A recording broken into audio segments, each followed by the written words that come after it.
We have only to enlarge our conception of causality, to excuse everything and forgive all.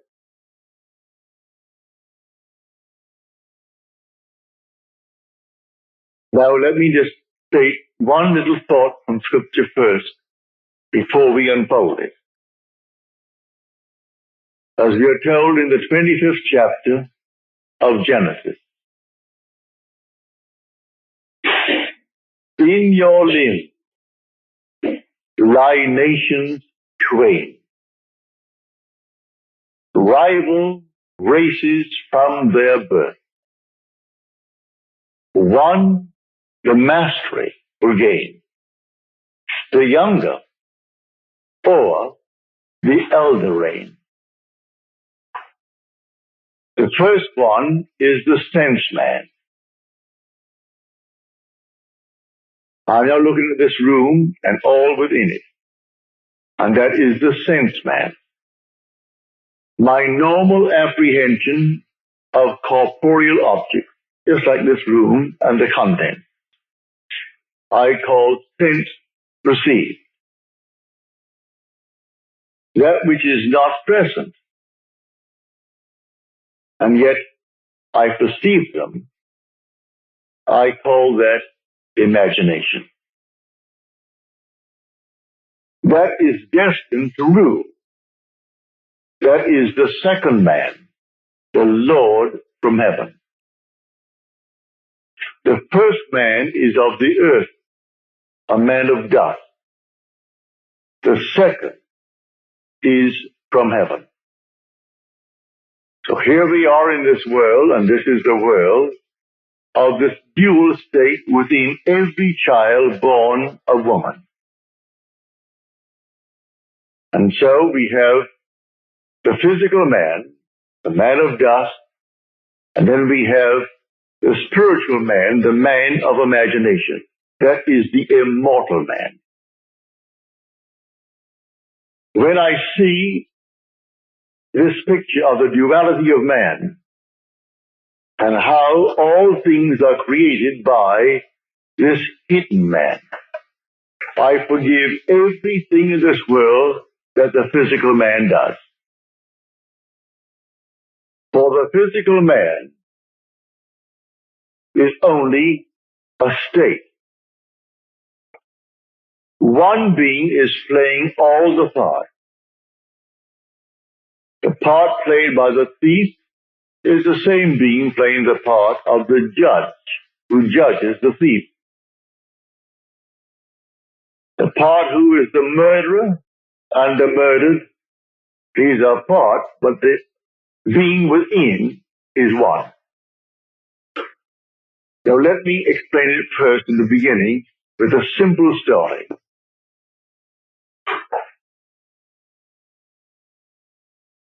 About 8 years ago, I was in New York for a month.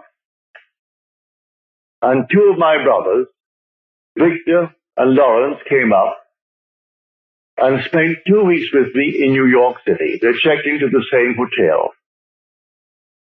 They wanted to see everything they could within 2 weeks. And I bought them 14 shows.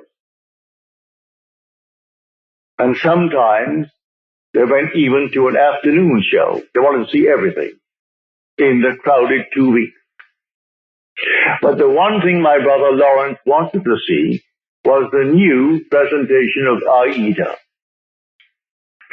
Well, the paper said it was sold out from the very moment that it was stated, a new presentation. Same music, naturally.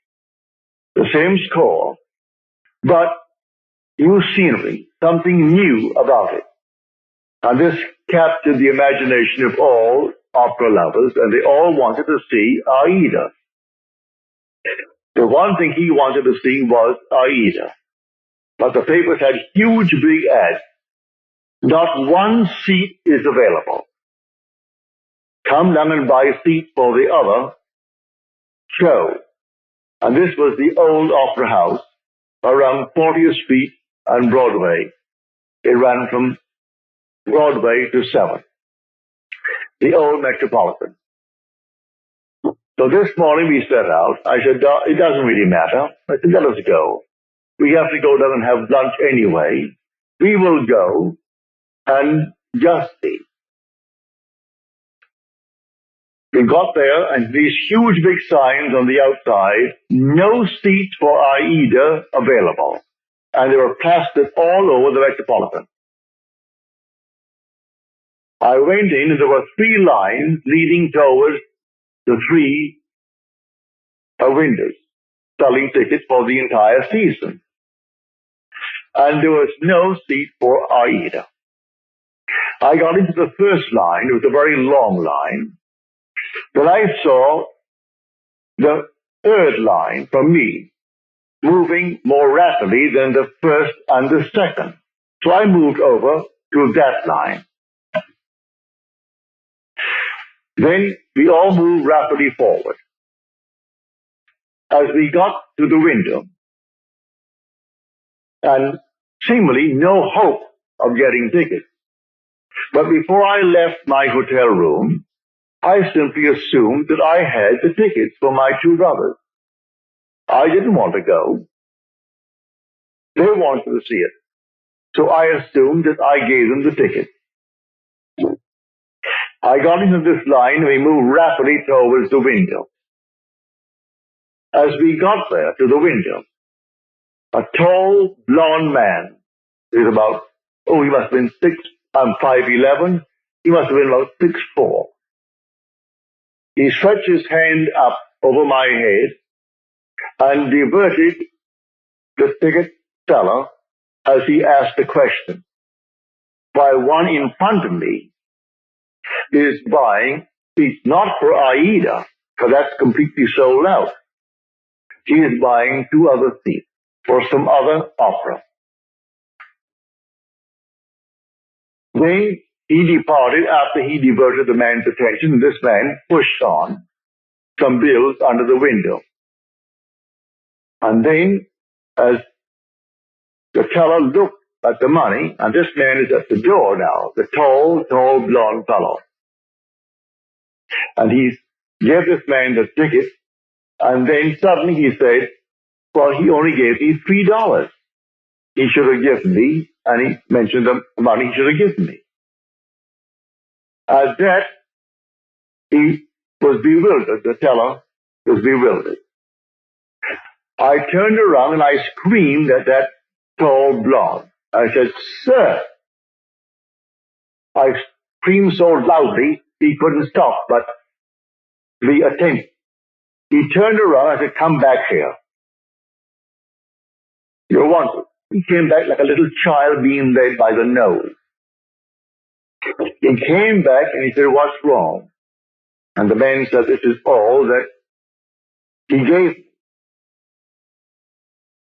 2 $1 bills. He said, oh no, he didn't. He gave you 2 $10s. Then I said, no, you didn't. I was standing right here. I saw what you did. You gave him 2 $1 bills. That's all that you gave him. The man is flabbergasted. He was so completely dumbfounded, he didn't know what to do. I said, I am standing here. I saw exactly what was done. Then he opened up his purse, and here was a stack of ones, and he had a $20 bill and 2 $10s. He said to the man, when will you discover your mistake? Because I gave you 2 $10s. And the man said to him, at the end of the season. And with that, it was closed. And the man then took out the money and paid for the ticket and took back his 2 $1s. Then I said to him, I want 2 seats for AIDA tonight. And I want them in the horseshoe circle. I want them center. He said, yes, sir. And he took from what is called the VIP. They always keep a few out though the house is sold out, they always keep a few seats for those who are coming, called the very important people. But I am certainly not a very important person. But I saved him from the loss of $20. And he quickly took the 2 seats out and said to me, $20. I gave him the $20, went back and gave the 2 seats to my brothers. Now, a state called a thief. These 2 men have chosen to be thieves in their world. They're con men. It's perfectly all right. God made everything for its purpose, even the wicked, for the time of trouble. Read that in the 16th chapter, the 4th verse of Proverbs. He made everything for its purpose, even the wicked, for the day of trouble. Well, the day of trouble may not be a war. I was troubled. How to get these tickets? That's a moment of trouble. And I simply assumed that I had them. And I simply played my part in my imagination before I left my hotel room, that my brothers are going to see this show this night of Aida, the new presentation of Aida. Then 2 who have already given themselves over to the state of a thief. They had to actually come right into the line. I took the first line, then I moved over to the 3rd line because I saw it moving more rapidly. So he comes over to the 3rd line and plays his part beautifully. If he had not done what he did, I would not have received those tickets because I am not a very important person. But the man looked me in the eyes and said, here is an honest man. As far as he is concerned, I am an honest man who saved him from losing $20. And so he quickly took out the 2 seats. I paid for them. Naturally, he didn't give them to me. I was willing to pay for my seats. But you couldn't buy them. All over the place, sold out, sold out, sold out, all over the Metropolitan Opera. You could paste it on the wall, and in a huge big ad in the paper. Aida is sold out. And I went that day and got those seats right in the circle, in center row, for my 2 brothers, because one man played his part beautifully. He had given himself over to a con man. He finds it easier to make a living being a con man. To those who are pickpockets. There are schools that teach people to be pickpockets. Do you know that? They come right out of the school and go into a profession. All right, that's their part. They play that part. Now you play your part beautifully, and one of them can be instrumental in getting you what you want in this world. So I wanted 2 seats for Aida. Were it not for a con man in that world, I would not have had those 2 seats. So he comes into the line where I was in the line. He comes forward, and just as I got to the ticket window, he puts his hand over my head to divert the man's attention. And the one in front of me, who is buying 2 seats, not for Aida because you can't get them. He's buying 2 seats for something else. And he puts out $2 bills instead of 2 10. And then this man starts, and I turned around as though I was inspired. And with my full voice, I said, sir, come back here. He had to come back. So he came on back just like a little child and stood next to me, and he looked down at me. He wouldn't dare budge. But I said, you didn't give him anything more than what he's showing you now. You gave him exactly what he's showing you. Because I was there, and I stood next to you. He was helpless. He couldn't hit me. He was many inches my height. I'm 5'11", and he may be about 6'5" or more. A strong, strapping blonde. But he was impotent in my presence when I called him back. He only played the part. So should I not forgive him? There are infinite states in this world. And all you have to do is forget states. You play your part. And every state necessary to make your part come to fulfillment will be present at the moment that you need it. And so we went over to Longchamp for lunch, and my brother Lawrence and Victor, they had their tickets, and that evening they went to see Aida. So in your limbs lie nations twain. They are rival races from their birth. One, the mastery to gain, the younger over the elder race. And the younger is the second, and the second man is the man from heaven. And that man is your own wonderful human imagination, who is God. And there is no other God. That is the Lord from heaven. And the outer man that clothes him, he is under compulsion to fulfill the commands of that inner man. But everyone is falling into states, infinite states. To understand this world, you must think in terms of states. And so he has made everything for its purpose, even the wicked for the day of trouble. And so use everything, but you don't have to think of which one will do it. Forget it. Who will play the part? I never saw that man before. Never saw his partner in the little crime before. That was their choice in life. There are those who have chosen to be pickpockets for the rest of their lives. So if they're caught in the act, all right, that's part of the game. They've chosen that part to play. There are those who have chosen their part to play, like Mr. Hoover, who just departed this world. He chose that part. And there are others who chose other parts. Either wisely or unwisely, we fall into these things. But when the inner man begins to awake, he selects his part wisely. It's entirely up to us.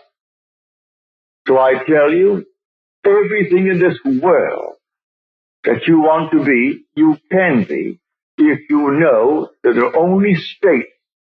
You move into the state because the occupant of the state does not differ from the occupant of any other state.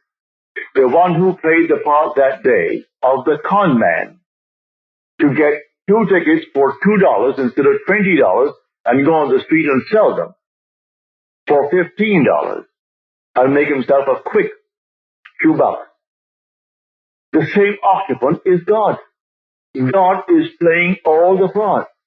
So all we have to do is simply to explain a little bit our conception of causality, to actually excuse everything and forgive everyone in this world. I forgave him because he actually was instrumental in getting me the 2 seats for my brothers. Were he not playing that part at that moment, I would not have had the seat. But before I left my hotel room, I simply assumed that my brothers had their seats and they were going to see Aida, and they came home thrilled beyond measure. So we went down, and seemingly no hope. I wasn't concerned about any hope. There were 3 long, long lines. After all, you're selling not just for the show of the night. You're selling for the afternoon show. You're selling for the evening show and for the entire season, and buy a month in advance, 2 months in advance. They're all there. And so here are the lines. And there are 3 lines and 3 windows open. And what caused me to move to that moving window? The Father in me, he knew which one is going to play what part, because they're all in state. And myself is fully aware of all the states in the world. And if you can play a part to aid me in the fulfillment of my dream, you'll play. And so if I need a thief, there must be a thief somewhere. He was a thief. And he played a far better part in my getting the ticket than if he were an honest man. If he came up and played the part of an honest man, then the man would have said to me, he wouldn't know me, I'm not an important person, and so we have no tickets. Don't you sign? No tickets available. It's a sellout. But it was not a sellout, and a thief made it possible for me to get my 2 tickets. So when you see this, you forgive every being in the world. Everyone. They're all playing their part. So don't condemn anyone, because everyone will be instrumental in fulfilling your dream if you know this law. It's all infinite state. But remember, you are awakening to the reality of the second man. In this room, my simple apprehension of corporeal objects, the things on the wall, the hair, the chairs, the house, this thing for a wedding tomorrow, all this is preparation for a wedding. All this is, to my sense man, reality. And I think of something entirely different, and that is called only imagination. And that is the second man. Now, what do I want in place of what my senses are telling me? Let me now enter into that state and live it as though it were true and move forward in that state. Now, let me show you the difference now, because we started with that statement from the 25th chapter of the book of Genesis. An idea that is only an idea produces nothing and does nothing.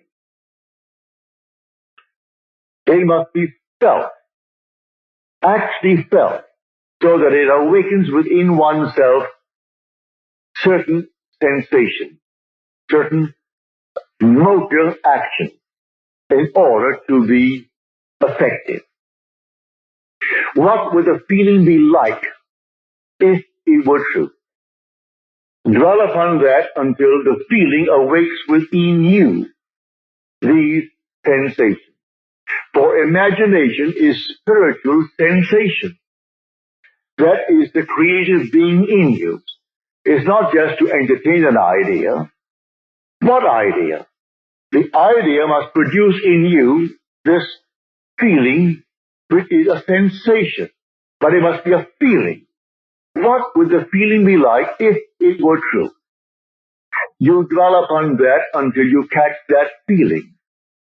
As Churchill said, that the mood determines the fortunes of people, rather than the fortunes, the mood. The mood precedes the fortune. So what would you want in this world? Well, contemplate it. What would the feeling be like if you had it?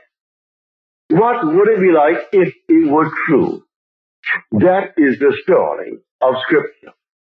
If I could only feel that I am already the man that I want to be, that I'm already the woman that I want to be, and feeling, then it's not only an idea, which as an idea without feeling will produce nothing.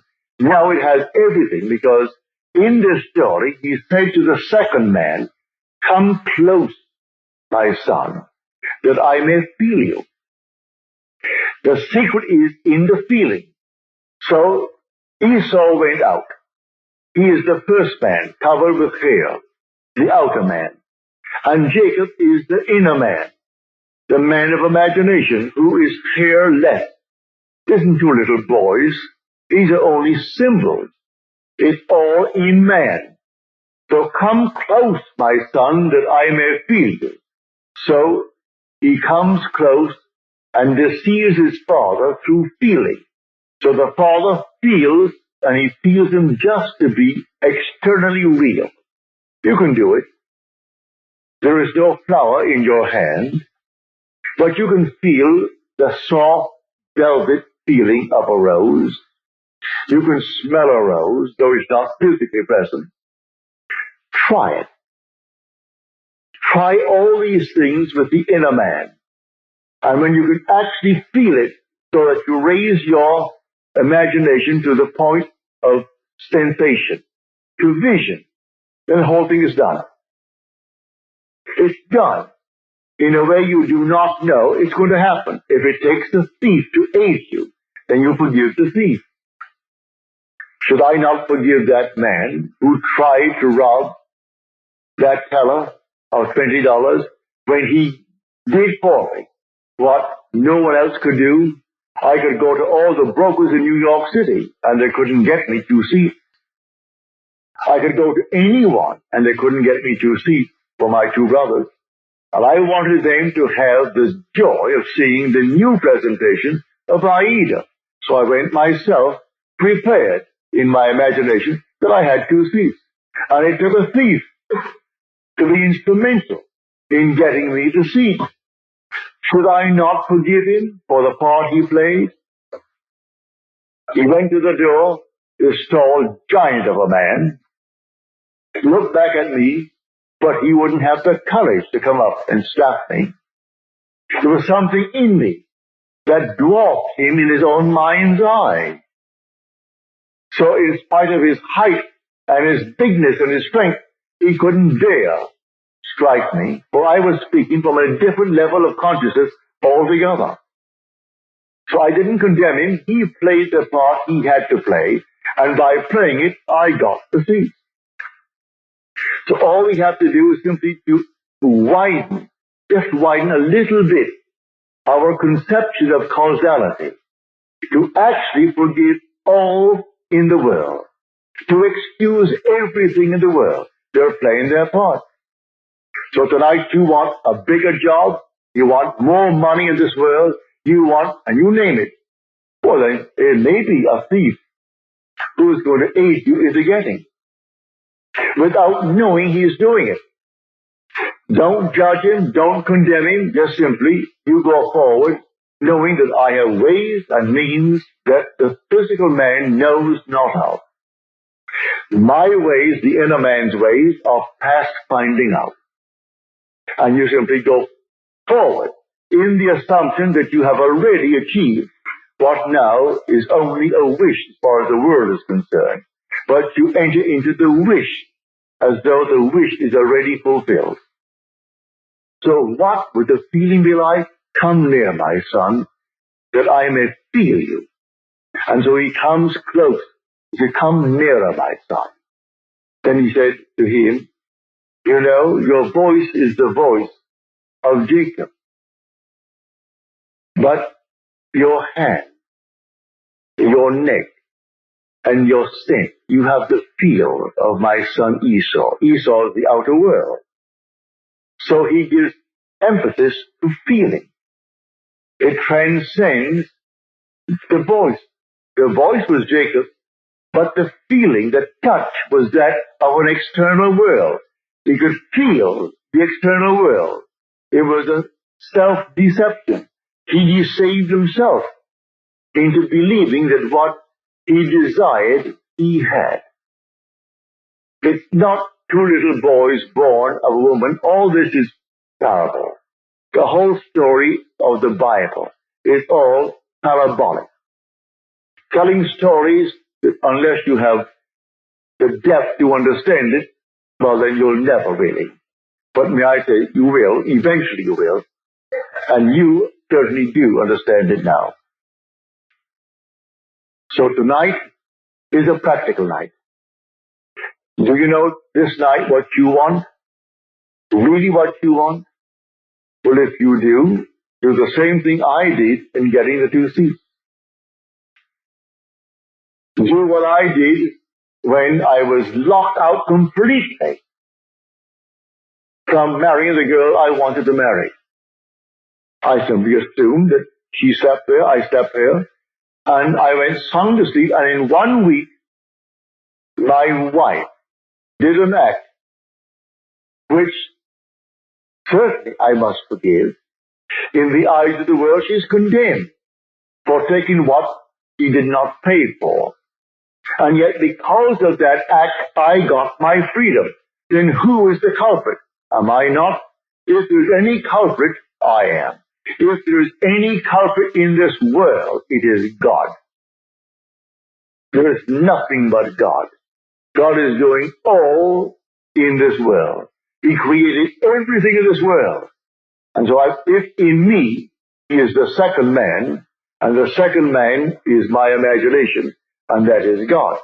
For man is all imagination, and God is man, and exists in us, and we in him. The eternal body of man is the imagination, and that is God himself. Well, if I in my imagination slept as though I am happily married to a girl that the laws of New York State said I could never get because of my entanglement with my first wife, and in 1 week she performed an act which was judged harshly by society, and yet she was the instrument of my getting my freedom to marry the girl who now is the mother of my daughter. So how can I blame her who performed that act? She was in a state, and who did it? I did it.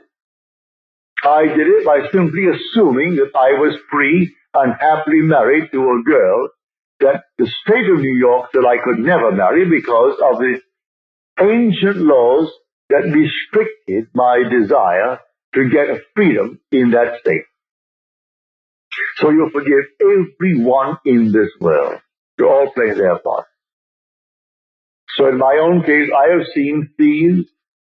I have seen all kinds of people play their part. They were instruments in the fulfillment of my desire. So how can I ever condemn all? So the last cry on the cross, Father, forgive them. They know not what they do. Forgive them. The whole vast world is playing until he awakes in that body. He is playing the part, and he plays it automatically, unwittingly.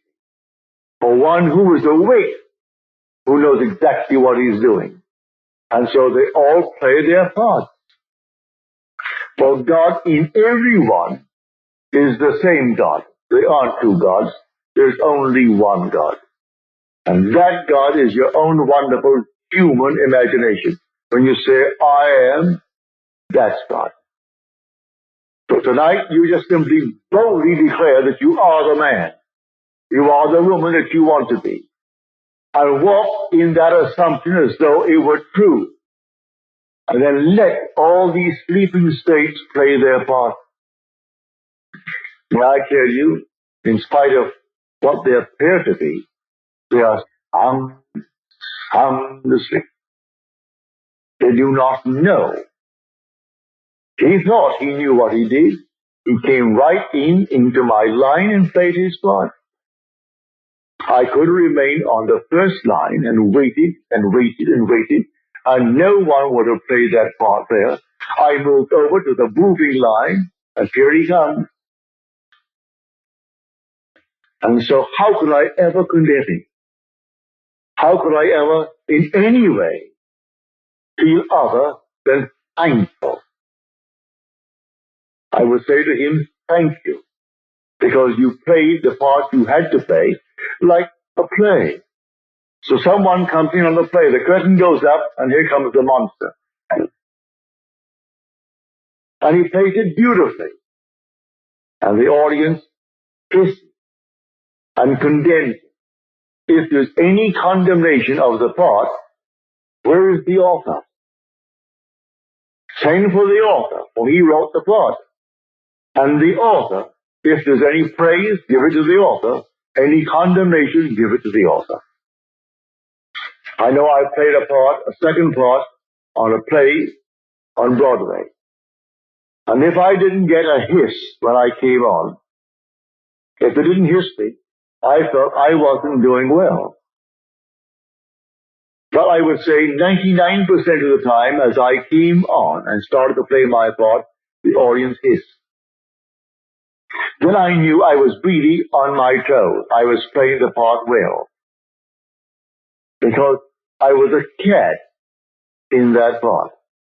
And they couldn't restrain themselves, especially with the matinees, when they had children there. Lots of ladies and children, and they could not restrain their emotion, and they were hissing. Well, then I knew, Neville, you were getting over all right.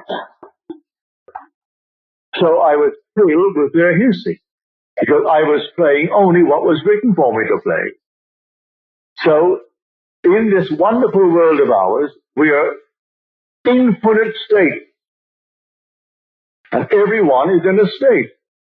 But the one being in one state is the being in all states. There's only one player. God only acts and is in existing beings or men. He is in all the states, and his name in all states is I am. So someone chooses the part, and he wants to be, well, a thief. He finds it easier, he thinks, than getting up, going to work, and punching a clock, and punching it out. He feels it's better for him to live that life, all right? So he's chosen that part if he does it deliberately. Or he might have fallen into it through habit of others, and that is unwittingly, all right. But he will also pay the price. That is the thing he has to consider. He'll pay the price because the part has a price with it. But in spite of that, he can be used in the fulfillment of your dream. Now, many of you have had, from your letters, dreams of death recently. May I tell you, it's a healthy sign. Dreams are egocentric. You cannot grow and not outgrow in this world. To outgrow is to die. You die to one state and you move into another state. So anyone dreaming of death, many of you have dreamt of my death numberless times. As Paul said, I die daily. Every day he grows. If he did not die every day, well then he didn't grow that day. So death, when you see yourself buried, or you see yourself in a coffin, or you see these things in your dream, is only a beautiful symbol of your growth. You are growing, that's why you see yourself buried. Why you see yourself in a tomb. It's simply an expansion of consciousness. So you die to one state of consciousness as you enter a greater state of consciousness. So when people see themselves dying, or others say you're dead, it has nothing to do with a little physical body, because you don't die anyway. Not really, or nothing dies. It's always an expansion, an expansion, an expansion. So when you do see yourself being buried, give praise. You have died to your former beliefs. And these archaic concepts that you entertain, which only enslave you. When now someone introduces you to a new idea, and you toy with the idea of accepting it, but you resist it for a while, then suddenly you see your body being entombed. It means it's gotten hold of you. These new ideas that will call you to an expansion of yourself. And so the old man dies that the new man may live. A seed must fall into the ground and die before it can be made alive. If it does not fall into the ground and die, then it cannot bring forth fruit. It simply remains what it was before. So if it dies, it bears much fruit. So don't be afraid of any vision of death. Death is the most glorious symbol in the mysteries of the expansion of consciousness. Man is expanding and expanding and expanding in this world. And one day, his wonderful imagination will awaken. And that is God. Then he sees the whole vast world as sleepers. All sleepers, and how can you condemn the sleeper? So he played his part. He played it beautifully. I can see all these things in my world where people play so many marvelous thoughts, and there was some defeat, and they thought they were so alert, going to get the better of me. And their attempt to get the better was exactly what I needed to move on. Just move on. They had no idea they were playing their part beautifully. So I forgive all the thieves that came into my world. Even those who actually took from my pocket by not giving me what the contract called for. I thank them, because it simply allowed me to become all the more secure upon my own feet, and not think for 1 second that I depended upon them or upon anyone else in this world. So let them go their way. They're all sound asleep, playing their part. But this thing that happened, I would say about 7, 8 years ago, it was so forceful in my mind. My brothers thought that I was very courageous with this giant over my head to do what I did. It wasn't any courage. At that moment, I saw what he did.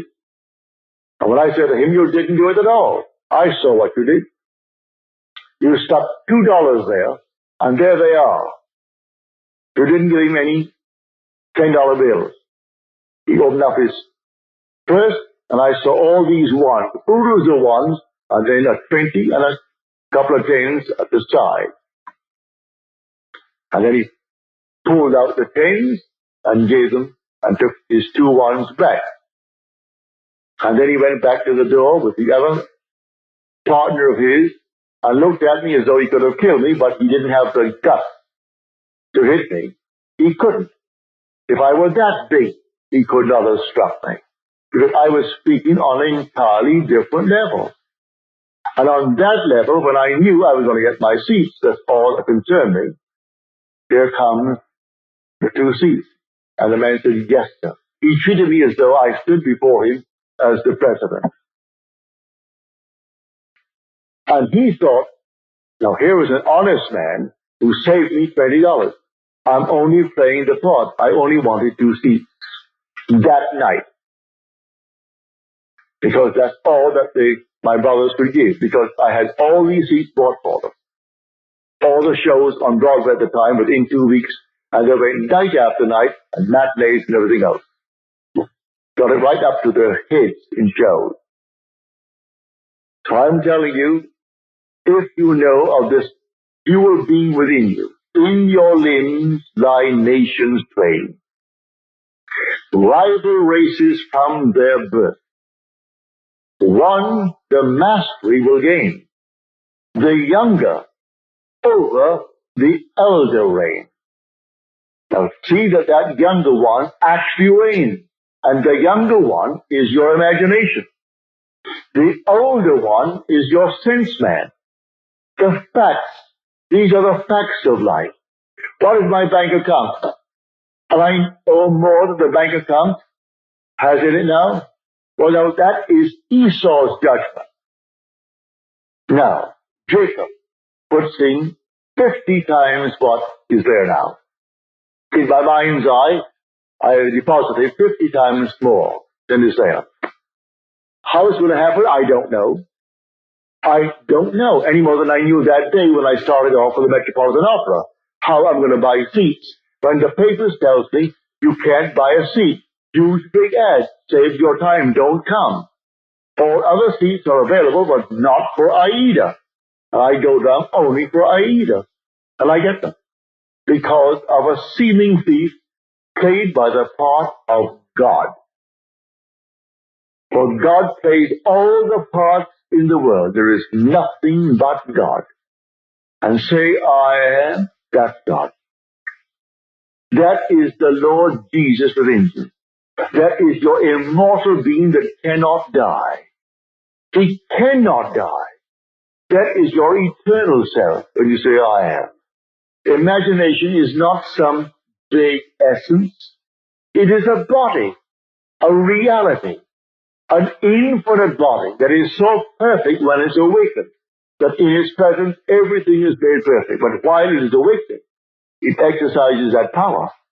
and draws into its world everyone that can play the part for its fulfillment of its dream.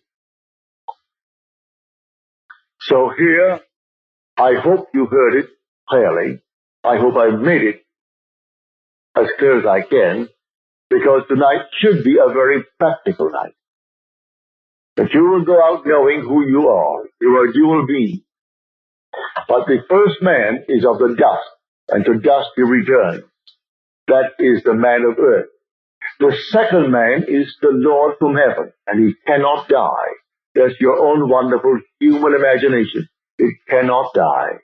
But it sleeps embodied in this tomb. And one day it will awaken. As I've told you in the past, the symbolism of Scripture will surround you. It's perfect. It is true. Everything told you in Scripture as to his birth, you are going to experience. And then your imagination awakens. And you trust no one but it.